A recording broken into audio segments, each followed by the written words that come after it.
So the stages of recovery are not that well discussed in the present day, but back in the 1960s, a researcher, or therapist actually, not a researcher, therapist by the name of Siegfried Brunstrom, defined the stages of stroke recovery. And there were, that was based off the identification and just observation of lots and lots of stroke survivors. And they hold true. So the first phase is, stage 1 is flaccidity.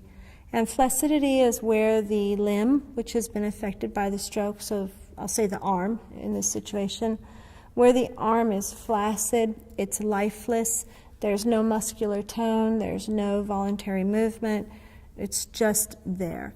And that is what it equates to the period of cortical shock, which is when the brain is in a state of electrical silence. It's survived the storm, and now it's just staying quiet.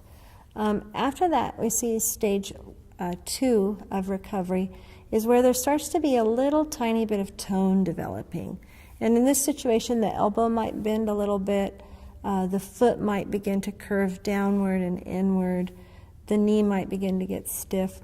And that equates to the phase of recovery where the cells are starting to become electrically active, but their activity is very disorganized. And the higher brain centers are kind of delegating to the brainstem cells. And so you see this little bit of tone. Stage 3 is where that tone begins to get worse.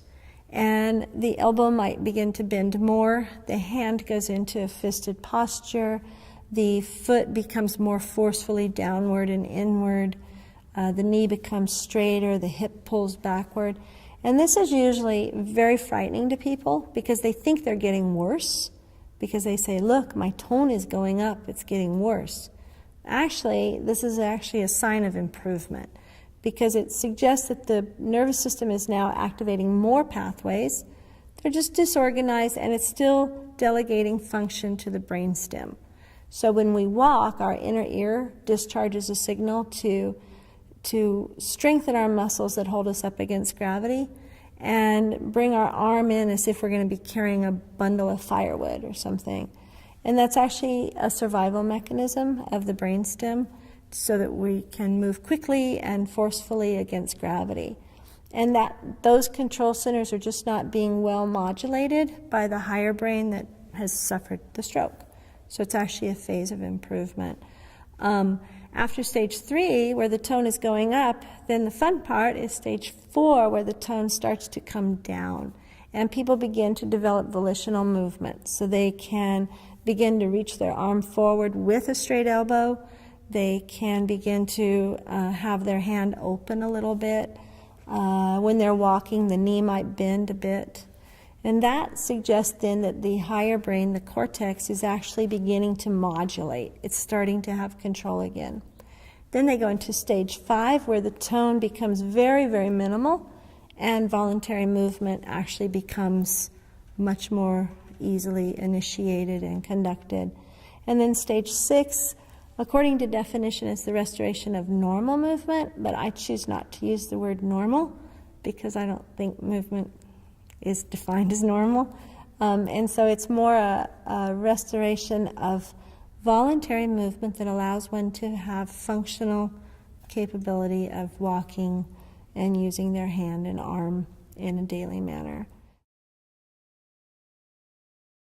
Neuroplasticity is the ability of the nervous system to change and change its structure, change its chemical composition, change its organization based on experience.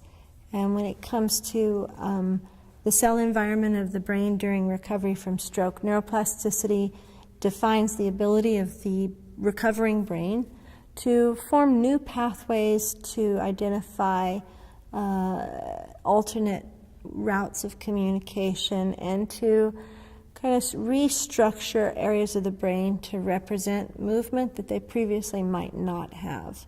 And it's really the remolding, restructuring of the brain to help promote ongoing recovery.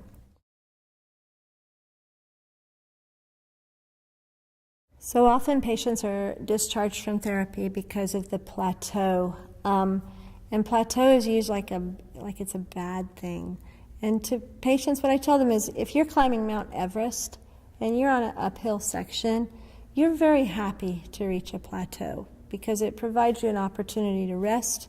It provides you an opportunity to set up your tent site and recuperate. And so plateau, as far as the nervous system is concerned, is not a negative thing. A plateau is a point at which the nervous system has reached a stable state, and it's kind of going into resting. And the key thing after someone has reached a plateau is where there's not really a measurable change of function with their current therapy. And quite often what they need to do is seek out a new type of therapy or a new tool or a new approach to help move them past the point where they are and onward on the continuum. That's pretty good.